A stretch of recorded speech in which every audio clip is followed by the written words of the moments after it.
Ladies and gentlemen, please welcome back Alan KASUJJA. So light 'em up.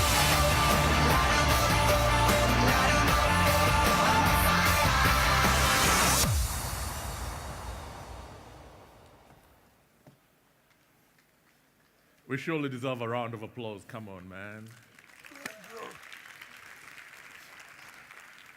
We are the two tallest human beings involved in this, and it's with a lot of pleasure that I'd like to introduce you to Dikembe Mutombo Mpolondo Mukamba Jean-Jacques wa Mutombo. He is a legend on many levels, one of the greats as far as athletes are concerned in the world, having featured prominently in the NBA, one of the NBA greats and top blocker. What more can I say about you, Dikembe? Maybe future Hall of Famer next year. Yeah, future Hall of Famer in the NBA. And now you've switched from the NBA, from playing sport, to being one of the greater humanitarians in the world, doing a lot of philanthropy work. Thank you. Let's give him a round of applause. Dikembe Mutombo, ladies and gentlemen. You know, when I was a kid growing up, you were one of my stars, and I wanted to be like you. Then I realized my skills. You make me feel old, man. Yeah, you are. You've gone on a bit. You've moved on a bit. But you know, your skills were amazing. What was it about Dikembe Mutombo that distinguished him from everybody else? I think a lot got to do with my determination and my preparation and my approach to the game. Right. I think that was something that made me so much better. Right. And now, one of the things that you're most involved in, and this is from a conversation I've had with you, is your hospital. Your hospital is one that you set up in Kinshasa in memory of your mother. And the reason you set that up was because there was a need. It has gone on to be the biggest and the most sought after, well, the best hospital in Kinshasa. Yes. How is it doing? It's doing very well. Right now we have more than 420 doctors and nurses working for us. We have more than 195 beds. So we're thinking about adding another 100 beds maybe in the next 2 years. So we are very excited with the treatment that we're providing right now. People are now allowed to go to South Africa and Europe like they used to, because they have found a safe haven for them to come get a treatment to us. That's great. Now, I just want to bring up a tweet that I tweeted yesterday. I don't know if this tweet is up and ready. It should be coming up on the screens. The guys in the background are working on that. This tweet basically talks about something. The biggest story out of Africa at the moment is Ebola. Yes. And that's the tweet that I sent out yesterday. That was very good, man. And basically, it shows a map of Ebola. And it shows that Guinea, Sierra Leone, and Liberia are the three countries that are affected by Ebola. And that the rest of the continent is actually not affected by Ebola. And if you look at the very bottom there, the number of retweets that this tweet has had, it says 4,000. And the number of favorites is over 2,000 favorites. And my point is, when we start talking about Ebola, you're now an Ebola ambassador. You're going to be doing that work. I want you to explain to me why there is so much fuss about Ebola at the moment on the continent. Why is it such a big deal? I know people have died, and I know it is affecting certain countries, but when you look at that, it is a very small part of the continent that is affected. It's only a small part, like you illustrate that on the map there.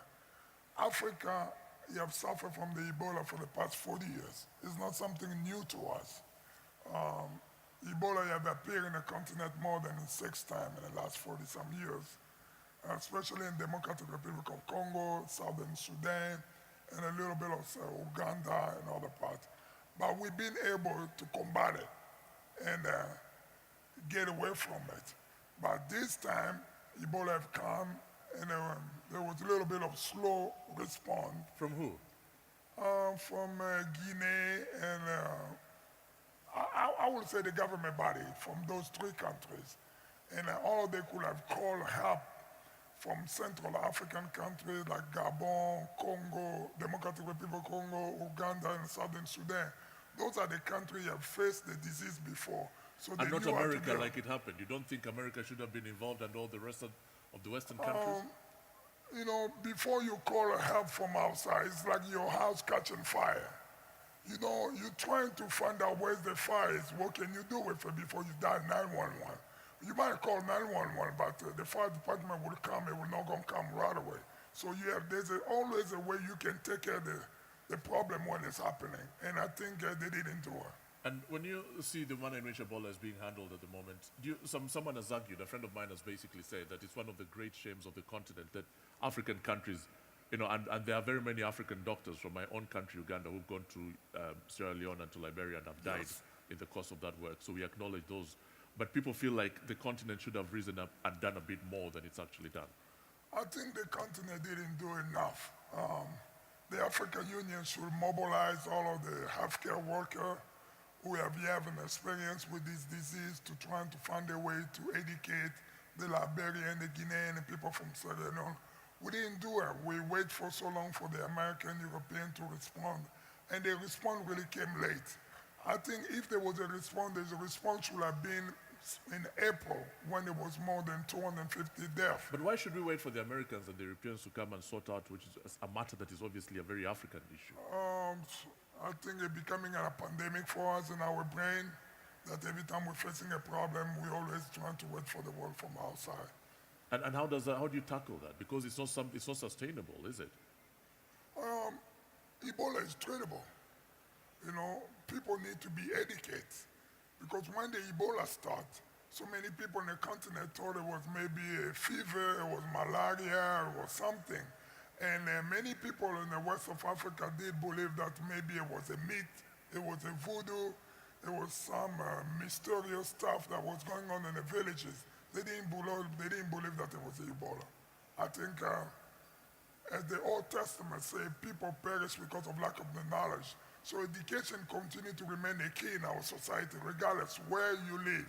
You can live in the north of Europe, or in Africa, in Asia, but if people are not educated, people will perish. So how do you plan to use your new role, in making sure that the Ebola situation is managed?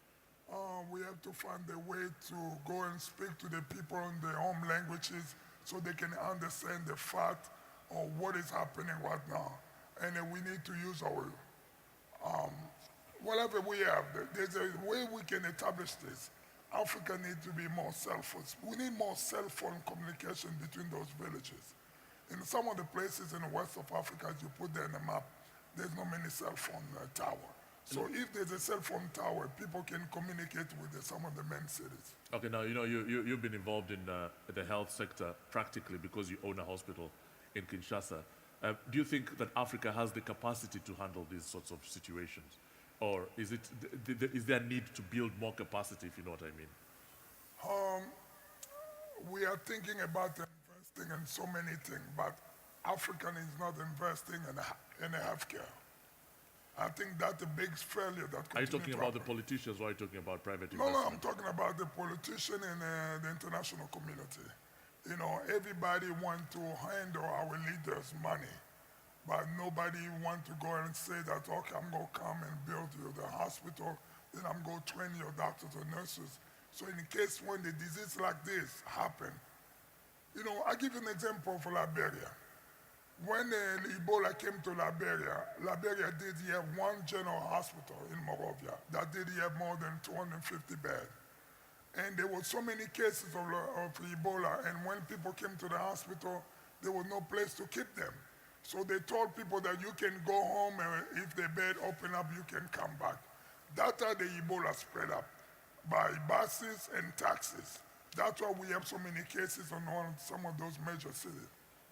Now, we're almost coming to the end of this discussion, but I think the core thing as far as Ebola is concerned, there are issues of African dignity.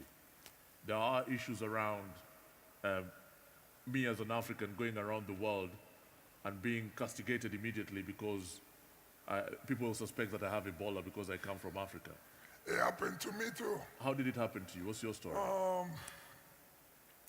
I called a friend a couple of weeks ago when there was all of this political crisis in the United States was going on about the Ebola, and they was talking about shutting down all of the flight that's coming out from Africa. And then some of our crazy politicians in America didn't understand that there was no flight from those three countries that come to America. But they need to be educated about it. But so many people thought that because you're from Africa, some people start asking, Dikembe, when was the last time you went home? And I was like, I was home in July. Oh, have you been tested for Ebola? So it was so many stupid things was going on between even our home close friends. And I feel very bad for them, that people need to be educated about this disease instead of trying to avoid all of the African. But the core thing there as well is the narrative, the direction, the way this discussion around Ebola is being handled. Just to give you an example, in the United States, as we go into the fall, there are many people that are going to die from influenza. They are really supposed to be going in and getting vaccinated to make sure that they don't die from the flu. But people still dying from flu in America. Yes, regardless. but they are talking about Ebola, which has killed, well, only one person in America. So the narrative of Ebola and the manner in which it's constructed needs to be changed as well, don't you think? Yes. And how do you do that? To educate people for not living with fears. You know, we are living in a world where there's so much fear surrounding us, people becoming afraid of anything. We cannot be afraid. We have a pandemic of HIV/AIDS, which have destroyed the fabric of our society, have killed more than 20-some plus million people. But Ebola didn't kill that many people. Malaria continued to kill more than 1.5 million children under the age of 5 in Africa. Nobody's not saying that if because you come from Africa, you cannot come to the community. So there's a way that people need to be educated. It's very sad for some of us who are working very hard to make sure that the future of our continent is very bright, to see all of these things now being brought on the table. So part of your role is going to be a defensive role, a role that is taking you to the... Always say, no, no, no. Not in my house. Let's give a round of applause to Mr. Dikembe Mutombo. And Dikembe, you know, in your new role, I expect you to do things like this. You know, just watch this video and see how Dikembe does it. Dikembe at his best. The Seattle Supersonics lost only 19 games in the entire season. Everyone said in the West, this Denver Nugget team was the least likely chance to have a chance to advance when there were about 5 teams that could win it all. Near steal. Alfonso Ellis and then Shrimp blocked by Mutombo. Mutombo in a 5-game series, 30 block shots. That is a new NBA playoff record. Covered by Gill. 8 seconds. Perkins batted back out. McMillan, another 3, way short. That's it. Mutombo embraces the ball, and the unlikely upset, one of the great upsets in NBA playoff history. The 8th seed, a team that was 2 games over 500 on the season. The Denver Nuggets, youngest in the NBA, have beaten the team with the best record in the NBA, the Seattle Supersonics. And Dikembe Mutombo, one of the stars. Let's give him a round of applause, ladies and gentlemen. Dikembe Mutombo, one of the greats. Thank you very much.